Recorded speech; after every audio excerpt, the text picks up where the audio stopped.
unyazi lwezulu uThixo khona emhlabeni uShembe ngokubekwa uNkulunkulu uthi ngibe yihlo ngibheke umuzi kaNkulunkulu esikhumbuzweni kwaMashu lapho uNkulunkulu wasebuhleni ngonyaka odlule kulomuzi wakwaMashu waze waguqula ngisho igama lakwaMashu wathi sekuthuleni lapha ngonyaka odlule kwakuwona lenyanga esikuyona uzibandlela uShembe wasithuma abantwana base-Afrika ngesililo asizwayo ezweni lakithi sikakhulu kulolu hlangothi lomhlaba endaweni yakwaMashu. Abantu abaningi abazokwazi ngoMashu bazokhumbula ukuthi uMashu wavula ngeminyaka yo-1960s okwabe sekuqala lapho ukufa kwaMashu kwabulawa abantu ngehluku nangendlela eyayingenambithiseki kahle. Futhi lapha kwaMashu iyona ndawo yokuqala yaba isizinda yokuphuma kwabantu bethi abantu bayolela inkululeko. Iy'nsizwa ey'ningi nobhuti bethu abaningi nobaba bethu baphuma khona kwaMashu beya emazweni bayozama ukulwela izwe. Izwe lakithi-ke isikakhulu kulolu hlangothi lakwaMashu laba nesililo esikhulu, sizalwa nje thina sisuke emakhaya sifike siphinde sihlale khona lapha kwaMashu sihlangabezana nalesi sililo sokubhubha kwabantu. Abantu bebulawa ngendlela engazi ukuthi kubulawa iy'lwane, abantu bebulawa ekuseni emini ntambama. Lokho kwakulandela isiprofetho esasiprofethwe bantwana basezulwini, bantwana base-Afrika, sasiprofethwe inkosi umqali wendlela uBhombela. Njengoba namhlanje uBhombela esefikile isibili esewunyazi lwezulu imbani yasezulwini. uBhombela waprofetha uMashu kuseyizimoba, le ndawo indawo kaMqhawe ngaphansi kwenkosi yamaQadi, kodwa yadliwa amachwabanswana. Amachwabanswana ayidla le ndawo yayisigcina isibizwa ngoMarshall Campbell okwakuyingisi elafika lazocanda izwe lakithi.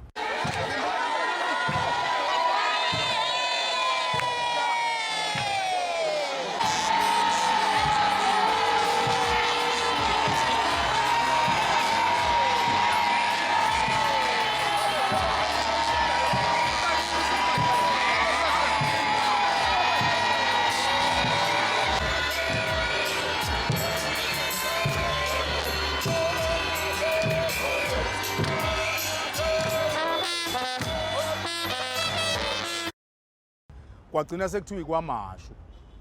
Umprofethi wakithi inkosi umqali wendlela uthi mayefika eVerelem uyaprofetha uthi la kuzokwakhiwa umuzi omkhulu la okuyobizwa kuthiwa ikaSilo kwaSipheli. Abantu bawubulawa ekuseni emini ntambama, abantu bayokosiwa.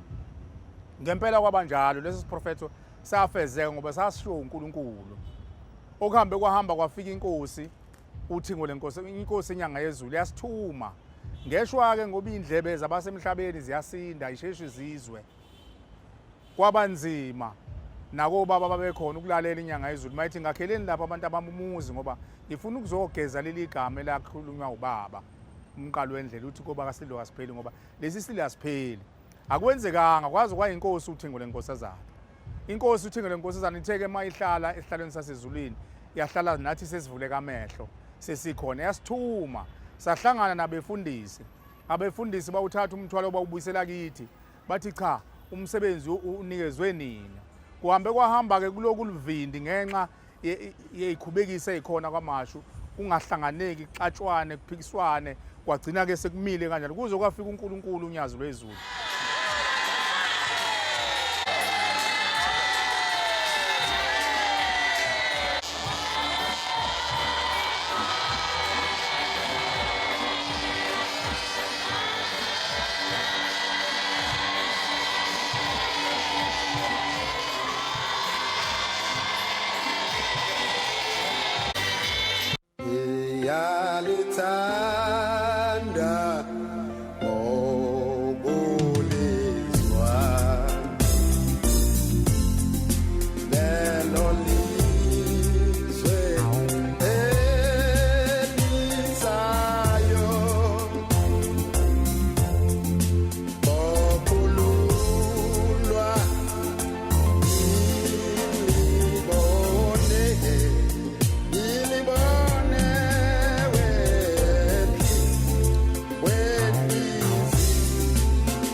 ngikhuluma ngendlovu enyathela nyakazo umhlaba ingwe yethu eyikhothi idladla ngoba bayijijimeza ngapha nangapha kodwa yona ilokhu iqhubekile yenza umsebenzi wasezulwini.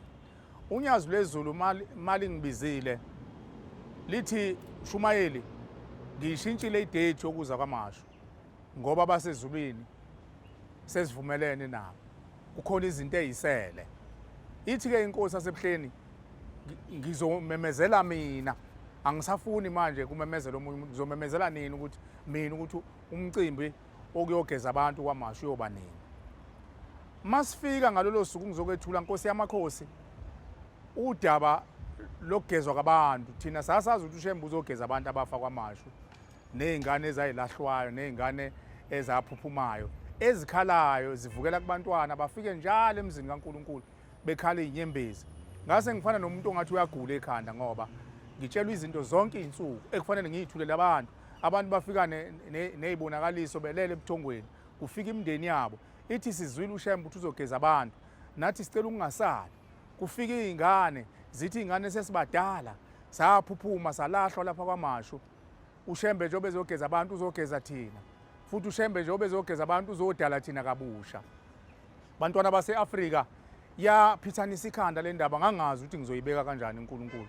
Ngayijuba ngosuku uNkulunkulu ayihlehlise ngalo umhla ka-August 8.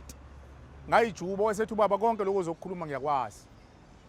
Ukuphi okunye okusho ozokukhuluma? Ngithi Nkosi yamakhosi sekufike amasosha omkhonto wesizwe. Athi amasosha omkhonto wesizwe awasabutholi ubuthongo, kusho lawa aphilayo ke manje.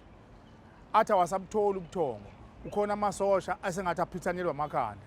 Mayebuzwa amasosha omkhonto athi avakashelwa amasosha ahamba ezimpini zasendulo belwela lelizwe ngesikhathi bephumela ngaphandle, abaqhamuka ko-Russia, abaqhamuka ko-Tanzania, abaqhamuka ko-German.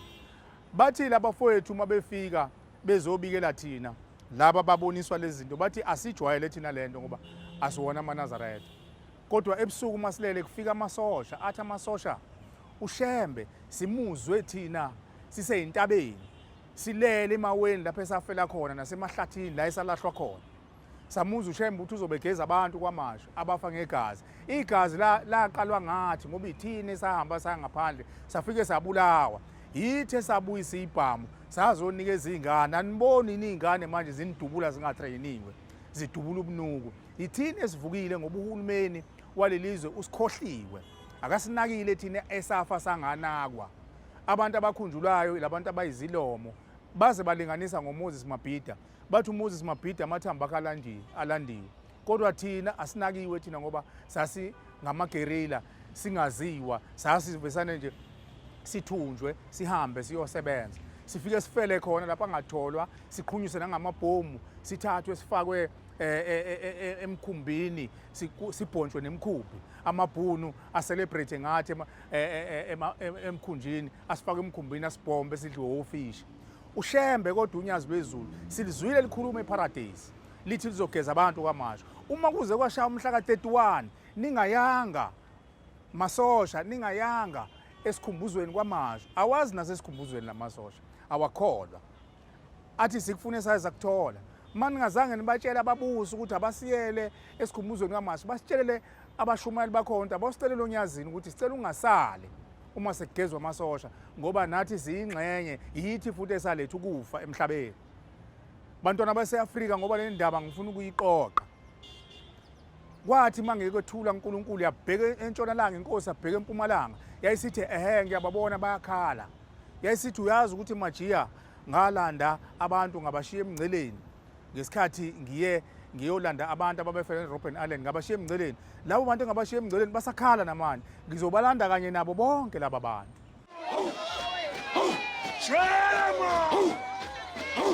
Iwe lamuzu okaShembe selupheleni uhlupheka iyo lentapho sesiphakathi shele masosha amdala alekwenzenjani ayangi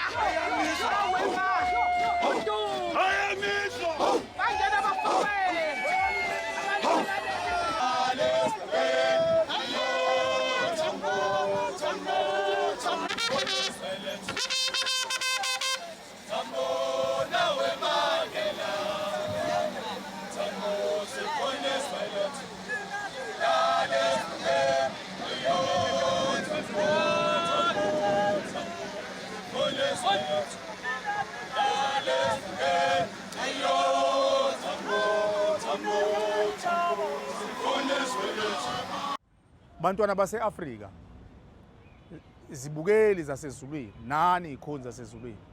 uShembe unyazi lwezulu useze makhulunywa ngokugoqa komhlaba, useze ugoqa umhlaba ngoba uzodala isizwe kabusha, uzodala abantu, uzodala ukuthula ezweni ngoba ukuthula okukhona ezweni kudalwa ile miphefumulo eyuvanza efayo. Njengoba nje ngikhuluma la, ngikhuluma endaweni okuyiyona yona uNyazi ube namaqhinga ukuthi kuzokwenzelwa la ePaki.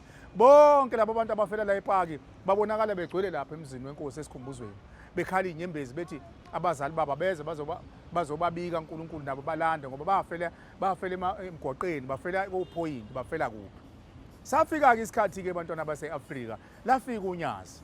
Malifika uNyazi kwaMashu lifika indaba sezinkulu bantwana base-Afrika.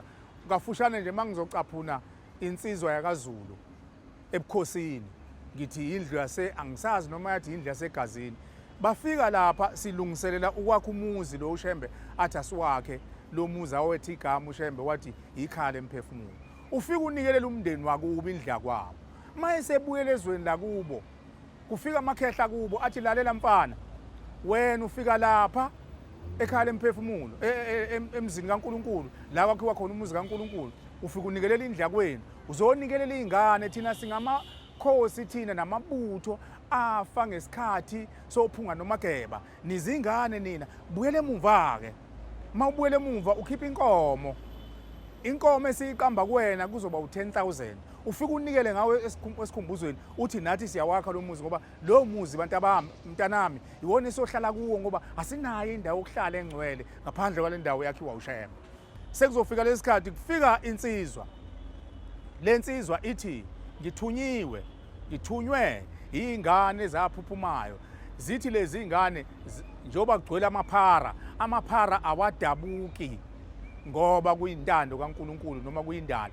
Imiphefumulo yabantu yafa, yangatholwa, yangangcwatshwa, yafela emazaleni, ingcolile, ibuya nezingane ezalwayo ngoba ithi ifuna ukuvela ngaphandle ibonakala.